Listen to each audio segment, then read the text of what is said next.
नमस्कार, मेरा नाम ज्ञानेश्वर है और आप देख रहे हैं लाइव सिटी से। देखिए, बिहार के लिए गौरव की बात है। मेरे साथ जुड़ रहे हैं सीमांत सिंह, मूल रूप से बिहार के बांका के रहने वाले, लेकिन परवरिश हुई रांची में और अभी कर्नाटक कैडर के सीनियर आईपीएस अधिकारी हैं, एडीजी एंटी करप्शन ब्रांच है। लेकिन इससे भी बड़ी बात, बिहार के लाल हैं और दिल में सेवा की भावना। जो कहते हैं ना, बिहार के लोग जब वक्त मुसीबत का आता है तो साथ में खड़े हो जाते हैं। तो मैं कोरोना की पहली लहर से फॉलो कर रहा था। आज देखिए, मेरी पहली बातचीत हो रही है कि सीमांत सिंह साहब, जब पहली लहर आई 2020 में, तो वहां जो माइग्रेंट वर्कर्स थे बिहार के रहने वाले, या फिर जो परेशान लोग थे, उनके लिए मानव दूत बने हुए थे और लोगों को खाना पहुंचाना, उन्हें बिहार भिजवाना, या जो भी समस्या थी, दिन थी रात थी, कोई उन्होंने समय नहीं देखा। और अब जब दूसरी लहर है, हमें पता है कि आज की तारीख में मतलब 3 जून को कर्नाटक अधिक परेशान है। वहां अभी हिट पिक दिख रहा है कि अभी संख्या अधिक है बिहार की तुलना में। तो ऐसे में सीमांत सिंह साहब अपनी जो प्रशासनिक क्षमता है उसका निर्वहन तो कर ही रहे हैं, दायित्व का निर्वहन कर ही रहे हैं, लेकिन इसके साथ ही वे ऑक्सीजन मैन भी बने हुए हैं। आपका बहुत बहुत स्वागत है सीमांत सिंह साहब। नमस्ते, थैंक जी जी, नमस्ते।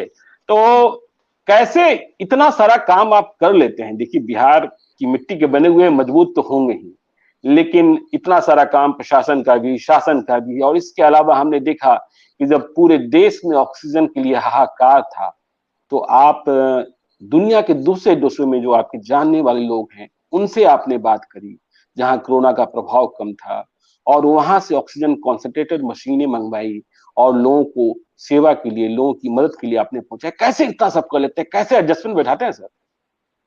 नहीं, ये तो सबसे पहले मैं बोलना चाहूँगा कि ये तो मतलब मेरा एक अकेला योगदान नहीं है इसमें, हम लोग की एक जी टीम जी है। और जी उस टीम को मैं टीम वर्क में हमेशा विश्वास किया हूँ। वो पुलिस वर्क में भी मैं टीम वर्क में विश्वास करता हूँ। और जी मैं कह सकता हूँ भगवान की एक कृपा है, ये सब जी गॉड्स मर्सी है कि ये जी सब होते जा रहा है, क्योंकि मैंने किसी चीज़ को प्लान नहीं किया था। होते जी होते हो जा रहा है, हो जा रहा है। और ये सच में जैसे आपने कहा कि ऑक्सीजन एक सबसे बड़ी ज़रूरत की चीज़ थी इस समय। और हम्म ऑक्सीजन कंसंट्रेटर्स के बारे में हमने उस पे ध्यान दिया था। तो ये ऑक्सीजन कंसंट्रेटर्स जो है, ये बहुत ही एक यूनिक मशीन है जो कि अब शायद हर आदमी जानने लगा है क्या है। बट हम्म शुरुआती समय में किसी को इसके बारे में सही जानकारी नहीं थी। जानकारी के अलावा कहाँ मिलेगा ये, कैसे मिलेगा, कितने का है, कैसे यूज़ करना है, इसके हर पहलू पर एक प्रश्न चिन्ह थी। तो इस पे हमने काफ़ी डिबेट किया। और आखिर में हमने जो एक फॉर्मूला निकाला, जो हम बोलते हैं, एक जो मॉडस तरीका ऑपरेंडी। निकाला, मोडस ऑपरेंडी। जी अगर आप क्राइम जी के लहजे में बात कीजिएगा, तो जी मोडस ऑपरेंडी में हमने बड़ा अच्छा एक वर्कआउट किया, तो फॉर्मूला तो वो हम्म काफ़ी अच्छे से वर्कआउट हो गया। और इसमें मैं भगवान का ही शुक्रगुजार हूँ कि ये वर्कआउट हो गया, क्योंकि उस समय हमें हमारा हमारा खुद का एक हर तरह से हमने ट्राई किया, कुछ काम नहीं कर रहा था, बट ये क्लिक कर गया। और हाँ हाँ। लोगों को बहुत ही इसमें बहुत उनसे उससे लाभ मिली है। और मैं समझ सकता हूँ कि जो भी हमारी टीम ने इसमें किया योगदान, वो ज़रूर लाइफ सेव करने में काम आई है, और आगे भी हम ऐसा करते हैं। बिल्कुल सही कह रहे हैं कि ऑक्सीजन कंसंट्रेटर, मुझे याद है जब पहली लहर आई 2020 में, और मैं कहीं गया था तो मुझे एक दुकान वाले गिफ्ट देने को तैयार थे, लेकिन मुझे लगा कि मैं इसे लेकर रखूंगा, क्या करेंगे, कोई मोबाइल नहीं है, कोई कंप्यूटर नहीं है। लेकिन जब दूसरी लहर आई, सीमांत सिंह साहब, आपने बहुत अच्छा काम किया, ऑक्सीजन मैन के रूप में इसलिए ख्याति मिल रही है। मुझे पता है, आपको भी पता है, आपको तो ज्यादा बेहतर पता है कि बंगलोर में बड़ी संख्या में बिहार के लोग भी रहते हैं, और वे आशा की एक किरण के रूप में आपको देखते हैं। जिस तरीके से 2020 में आपने उनकी मदद करी, फिर हमें जब पता है कि अभी बहुत कठिन समय है, तो बिहार के लोगों का ख्याल आप रख पा रहे हैं वहाँ? नहीं, देखिए, ऐसा है, मैं फिर इस चीज़ को दोहराऊंगा कि केवल बिहारी नहीं, जो भी हमसे मदद मांग रहा है, जो भी मदद जी। मांगा, उसके हम्म बारे में हम ख्याल रख रहे हैं। हाँ, मेरे साथ एक हम्म एडवांटेज है। एडवांटेज ये है कि मैं जो फ़ोन रिसीव करता हूँ, और बिहार के लोग मुझे अपना समझते हैं। मुझसे अच्छी तरीके से बात कर लेते हैं, हिंदी में मतलब उनकी जी। भाषा में बात कर लेता हूँ। तो उनको एक लगता हम्म, है कि नहीं चलिए हमारे भी हमारे शहर के, हमारे राज्य के एक ऑफिसर हैं यहाँ पे, तो अपना दुख सुख हमसे शेयर कर लेते हैं। उस करके हम्म, मुझसे फ्री होकर वो बात कर लेते हैं, और जो भी मुझसे संभव हो, मैंने स्ट्रिक्टली कहा कि जैसे मुझे बहुत सारे फ़ोन कॉल आते रहते हैं कि मेरी गाड़ी पकड़ ली है, पुलिस छोड़ी है, तो मैं स्ट्रिक्टली बोलता हूँ देखिए ये मैं नहीं करूँगा। इसके अलावा आपको कोई भी काम है बताइए। तो गाड़ी पकड़ के छोड़ना ये मेरा काम नहीं है, क्योंकि सही। अभी यहाँ सच में तो इस तरह से मैं बोल देता हूँ। अब ये बीमारी के बारे में, दवाइयों के बारे में, जाने के बारे में, खाने के बारे में, कुछ भी अगर प्रॉब्लम हो तो उसको मैं ज़रूर सॉल्व करता हूँ। और उस वे में चूँकि वो फ्री फ़ील करते हैं। और मुझे हम्म, मज़े की बात ये है कि मैं जिस डिस्ट्रिक्ट से बिलॉन्ग करता हूँ, बांका डिस्ट्रिक्ट से, तो अधिकतर लोग बोलते हैं कि सर मैं भी बांका को हूँ, तो मुझे कभी-कभी संदेह होता है कि वो सच में बांका के हैं कि वो मुझसे क्लोज़ बनने के लिए ऐसे करते हैं। तो मैं वो सब पूछना, मैं बोलूँ तुमको काम क्या है बताओ?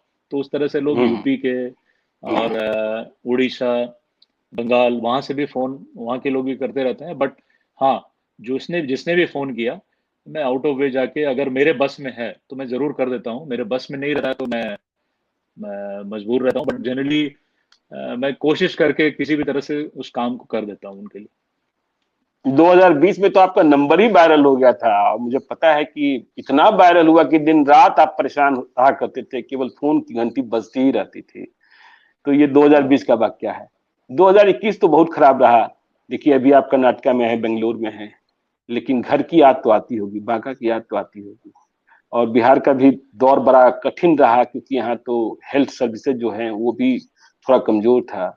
तो कभी गांव की खबर ली सर? नहीं, बिहार तो मैं हर हमेशा संपर्क में रहता हूँ, और काफ़ी मेरे हाँ हाँ। बैचमेट्स हैं वहाँ पे, मेरे रिश्तेदार हैं। और ख़ास जी के बांका डिस्ट्रिक्ट जिसका मैं बिलोंग जहाँ से मैं हूँ, तो वहाँ के बारे में जी। तो हर डेली बेसिस पे मैं वहाँ खबर लेते रहता हूँ अपने संबंधियों का, दुख सुख का।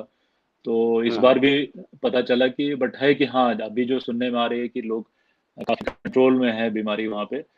फिर भी हाँ जो हाँ। भी मेरे तरफ से हुआ, तो कुछ कंसंट्रेटर्स और ऑक्सीमीटर्स वगैरह मैं अपने जो ग्रुप है उसके थ्रू वहाँ भी भिजवाया हूँ। और बिहार भी भिजवाए हैं, चलिए आपको जी, सैल्यूट है सर। जी। जी मैंने जी जी जी। वहाँ भी भिजवाया है। और मैंने हाँ। वहाँ के डिस्ट्रिक्ट मजिस्ट्रेट साहब से बात करके उनको जी। रिक्वेस्ट किया कि आप इसको यूज़ कीजिए। वहाँ मैंने भी कंसंट्रेटर्स भी भेजा है और ऑक्सीमीटर्स भी भेजा है। हाँ ऑक्स हाँ। तो वैसे तो ऑक्सीमीटर्स आप समझ रहे हैं बहुत छोटी सी मतलब मशीन होती है, बट यहाँ हाँ इस बिल्कुल। ऐसे समय में गांव-गांव में अगर ज़्यादा से ज़्यादा रहे तो फायदेमंद रहती है, ताकि लोग पहले से अलर्ट हो जाएं कि हाँ उनको ज़रूरत है। और जहाँ रही हम्म। बात कंसंट्रेटर्स की, जो मुझसे हो पाया थोड़े बहुत पैमाने पे जी मैंने भेजा है। बट जी। जो मुझे जानकारी प्राप्त हुई है वहाँ पे अभी सफिशिएंट नंबर्स में है, और बीमारी कंट्रोल में है। तो अच्छा, हम्म। मैं तो एक पर्सनल लेवल पे ही कर सकता हूँ, मैं एडमिनिस्ट्रेशन या सरकार सही। के लेवल पे तो कुछ कर नहीं सकता। जो मुझसे थोड़ा बहुत हो जी। पाया मैंने किया था। बाकी मैं कंसर्न इस बार मैंने कर्नाटका स्टेट में अभी तक जो हमारे 30 जिले हैं, उस 30 जी। जिले में हमने 155 कंसंट्रेटर्स अभी तक जितने भी सरकारी रिमोट एरियाज में अस्पताल हैं, सरकारी गवर्नमेंट हॉस्पिटल जो ग्रामीण एरिया में रिमोट एरियाज में है, तो हम्म। उसमें हमने अपने सुब्रंट ऑफ पुलिस के थ्रू उनको उन तक पहुंचाया, और काफी यूज में आ रहे हैं वो, यूज में आ रहे हाँ, ये तो मुझे मालूम हुआ कि और बड़ा आपने सिस्टम बनाया कि बड़ा ट्रांसपेरेंट है, कि जो लोग दान दे रहे हैं उनको भी पता चले कि हाँ उनका जो कॉन्सेंट्रेटर है सचमुच में मरीज के काम आ रहा है। हैं। जी, उसमें एक बात मैं बोलना चाहूंगा, जैसे कि पिछले बार भी मैंने किया था और इस बार भी हमने एक जी भी फाइनेंशियल इसमें व्यवहार का स्कोप नहीं रखा है।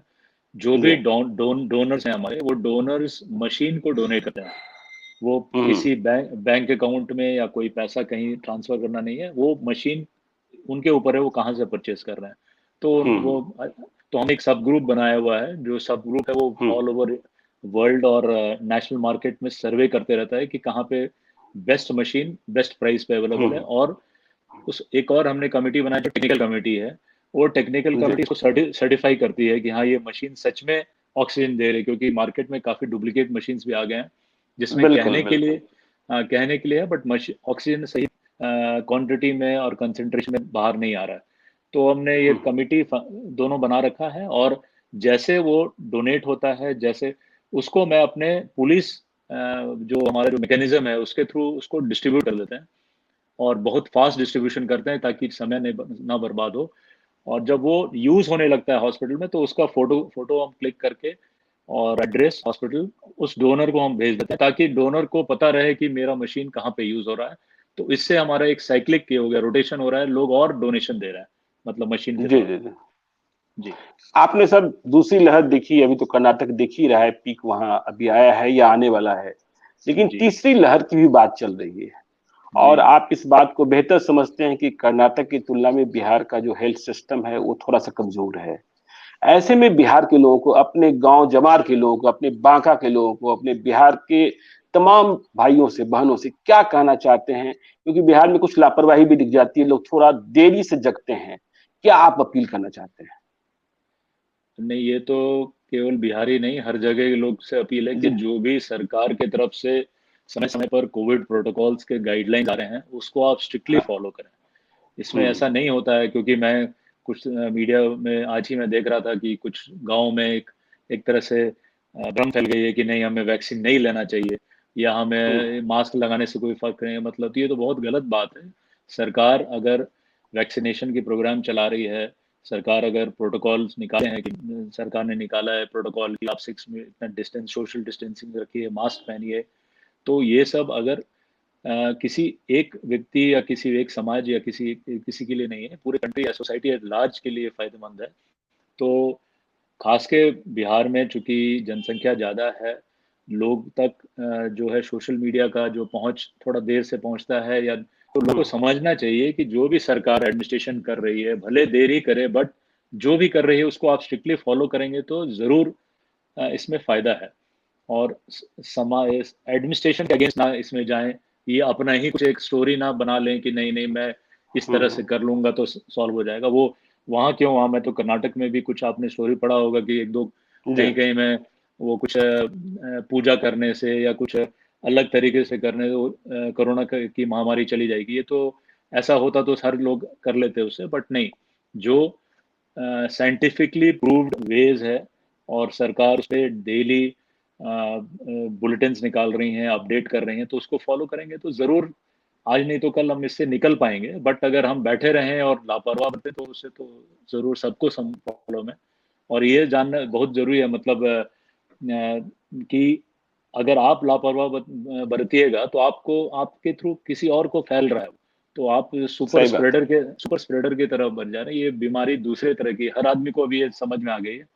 तो मैं ये जी देख रहा हूँ कुछ कि दूसरी लहर में एक चीज तो बहुत आप भी गौर किए जी। होंगे कि मास्क पहनने वाली जो आदत है वो एक हैबिट बन गई है।